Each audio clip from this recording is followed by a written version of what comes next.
Assalamualaikum warahmatullahi wabarakatuh. Perkenalkan, nama saya Rudi Samsuryawan, NPM 18430052. Di sini saya akan mencoba menjelaskan tugas saya, yaitu keamanan informasi. Ini adalah tugas UTS. Saya dari Fakultas Ilmu Komputer Universitas Muhammadiyah Metro. Di sini saya akan membahas tentang contoh pelanggaran Undang-Undang ITE. Tapi sebelum kita membahas tentang contoh pelanggarannya, apa sih sebenarnya Undang-Undang ITE itu?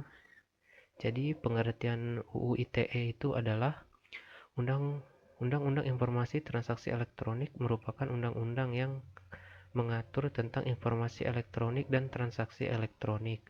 Informasi elektronik diartikan sebagai salah satu sekumpulan data elektronik, termasuk tetapi tidak terbatas pada tulisan, suara, gambar, peta, rancangan, foto, elektronik, dan interchange (EDI), surat elektronik, email dan mail, telegram, telex, telekopi atau sejenisnya, huruf, tanda, angka, kode, akses, simbol, atau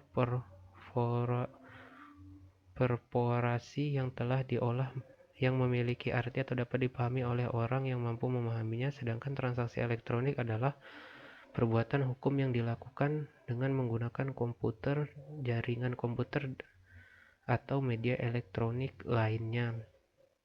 Jadi undang-undang ITE ini tuh undang-undang yang mengatur tentang informasi elektronik dan transaksi elektronik gitulah ya, yang intinya mengatur seputar tentang dua poin penting ini.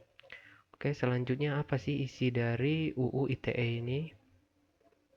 Isi dari UU ITE ini dianya terdiri dari beberapa poin gitulah. Yang pertama itu konten melanggar keasusilaan. Maksudnya di sini jika ada konten ataupun video, musik, gambar gitulah ya yang melanggar keasusilaan, itu dia sudah masuk ke pelanggaran UU ITE dan memiliki ancaman yaitu maksimal 6 tahun penjara. Yang kedua ini adalah konten perjudian. Maksudnya konten perjudian ini ya kayak judi online apa-apa, itu dianya sudah masuk ke pelanggaran UU ITE dan memiliki hukuman maksimal 6 tahun penjara.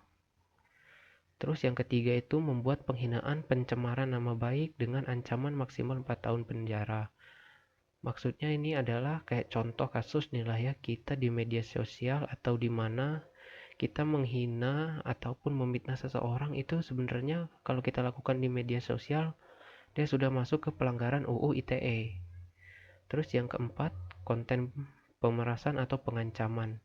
Contohnya konten pengancaman ini adalah kayak konten yang mengancam seseorang ataupun keamanan seseorang gitulah ya, dan dipublikasikan gitu secara umum, itu dianya dapat ancaman tetap maksimal 4 tahun penjara. Terus yang kelima, konten yang merugikan konsumen, ancaman maksimal 6 tahun penjara.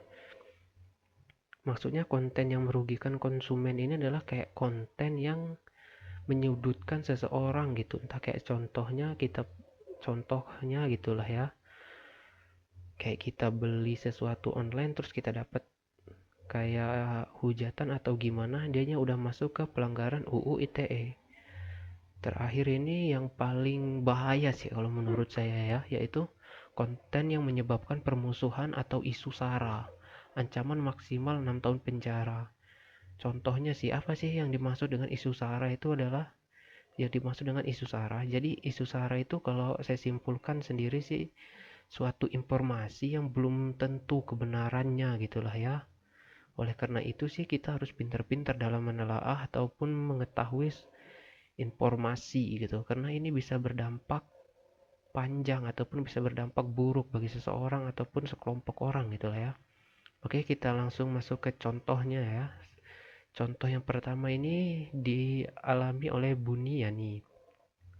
Buniyani ini diperkarakan karena menyebarkan video Basuki Cahayapurnama atau BTP saat masih menjabat sebagai Gubernur DKI pada 2016 lalu.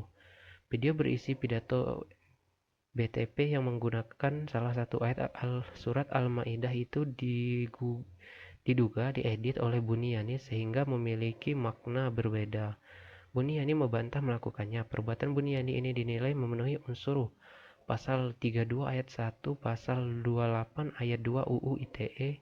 Ia divonis bersalah dan dijatuhi hukuman 1,5 tahun penjara oleh Pengadilan Negeri Bandung pada 14 November 2018. Vonis ini lebih ringan dari tuntutan jaksa penuntut umum 2 tahun penjara dan denda 100 juta. Perbuatan Buniani ini dinilai memenuhi unsur Pasal 32 ayat 1, Pasal 28 ayat 2 UU ITE dengan melakukan ujaran kebencian dan mengedit isi video pidato BTP atau vonis. Itu ia mengajukan banding juga kasai, namun keduanya ditolak oleh MA. Bandingan tolak pada 23 Januari 2018, sementara kasai ditolak pada 22 November 2018. Jadi kasus yang dialami Buniani ini dianya sudah masuk ke salah satu pelanggaran ITE, yaitu poin ke-6 tadi. Dianya masuk ke ujaran kebencian gitulah ya. Dan dia bisa dijerat hukum, malahan udah terjerat hukum si Buniani ini. Kenapa? Karena dia menyebarkan video yang udah diedit gitu sama dia, dan itu menyebabkan ujaran kebencian gitulah ya. Itulah kita pentingnya kita harus mempelajari suatu informasi gitu. Ini salah satu kasusnya gitulah ya. Yang kedua ini kasusnya, oke, sebelum itu berita ini nih saya ambil dari kompas.com gitu, bersumber dari kompas.com. Yang kedua itu yang udah mungkin banyak orang lah gitu yang tahu tentang YouTuber Kimi Hime gitu ya. Apa sih kontennya? Kenapa sih kontennya gitulah ya. Jadi Kimi Hime ini nih dianya dianggap oleh Kominfo ini nih udah melanggar undang-undang tentang ITE. Oke, kita baca. Kementerian Komunikasi dan Informatika Kominfo memastikan beberapa konten yang dibuat oleh Kimi Hime melanggar Undang-Undang Informasi dan Transaksi Elektronik UU ITE. Ada 3 video di channel YouTube Kimi Hime sudah disuspend oleh Kominfo sejak kemarin. PLT Kepala Biro Humas Kementerian Kominfo Ferdinand Setu mengatakan 3 konten tersebut melanggar kesusilaan yang mengacu pada UU ITE pasal 27 ayat 1. Adapun bunyi pasal yang dimaksud adalah setiap orang dengan sengaja dan tanpa hak mendistribusikan atau mentransmisikan dana atau membuat dapat mengakses informasi elektronik, dokumen elektronik yang memiliki muatan yang melanggar kesusilaan. Itu memang lebih luas pengertiannya dari kata pornografi. Jadi maksudnya kasus ini sebenarnya kasus sudah lama sih, beberapa tahun yang lalu. Jadi Kimi Hime ini dianggap melanggar pelanggaran UU ITE itu yang poin pertama yang tadi saya bahas tentang tindak asusila ya, keasusilaan. Kenapa? Karena bisa dibilang YouTuber Kimi Hime ini juga kalau dilihat dari konten YouTube-nya banyak gitu menunjukkan ya hal-hal yang kurang baik gitulah ya untuk ditonton.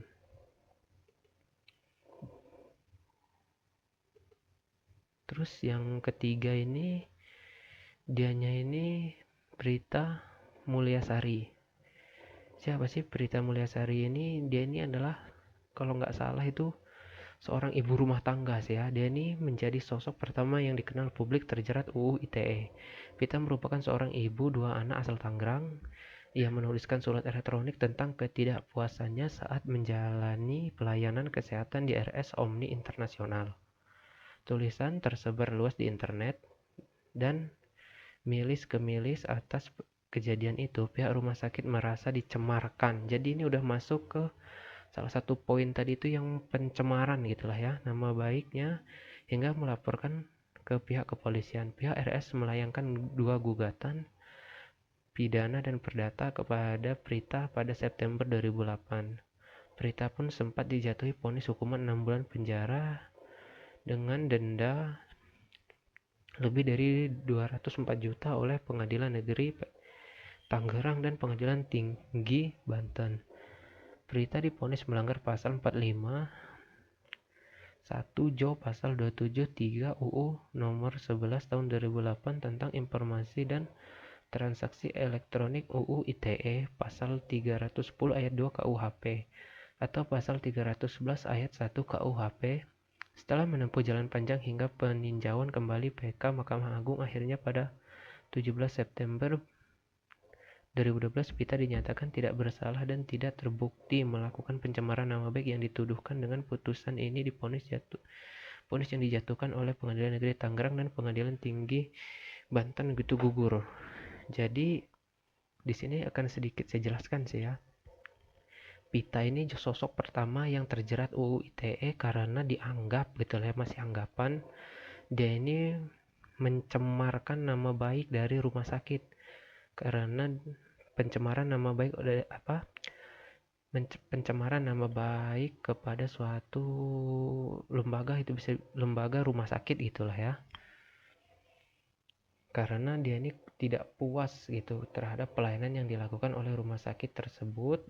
Tidak tahunya apa intinya kayak surat pesan ataupun email kalau nggak salah itu apa-apa itu tersebar luas, dan si pihak rumah sakit ini merasa dia merasa itu pencemaran nama baik hingga dia menuntut. Tapi untungnya pada September 2012 Prita dinyatakan tidak bersalah dan tidak terbukti melakukan pencemaran nama baik yang dituduhkan. Jadi dia berhasil lepas itu dari pasal ini, syukur itulah ya, dan tidak jadi gitu. Oke, itu saja contoh dan pengertian yang bisa saya berikan. Jika ada kurangnya saya mohon maaf, jika ada salah juga saya mohon maaf. Saya akhiri, wassalamualaikum warahmatullahi wabarakatuh. Sekian dan terima kasih.